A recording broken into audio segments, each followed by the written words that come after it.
Hallelujah හැමෝටම ජේසුස් පිටයි. ඔබගේ ජීවිතේ ප්‍රාතිහාර්යයක් වෙන්න ඕන නම් ඔබ මොකද්ද කරන්න ඕනේ? යන් දෙවෙනි පරිච්ඡේදයේ යේසුස් වහන්සේ කානානීය සරණ මංගලය කියන්නේ මගුල් ගෙදරකට උන්වහන්සේ යනවා.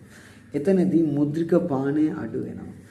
මුද්‍රික පානය ඉවර වෙනවා. එතනදී යේසුස් වහන්සේ ඒ වතුර සාමාන්‍ය වතුර වයින් බවට මුද්‍රික පානීය බවට පරිවර්තනය කරලා ඒ විවාහ ගෙදරට මගුල් ගෙදරට පැමිණෙන තිබු විශාල අවමානයකින් වේදනාවකින් උන්වහන්සේ ගලවනවා. දේවදරුවනේ යේසුස් වහන්සේගේ දරුවනේ යේසුස් වහන්සේ විශ්වාස කරන්නේ දරුවනේ ඔබගේ ජීවිතේ හාස්කමක් වෙන්න ඕන.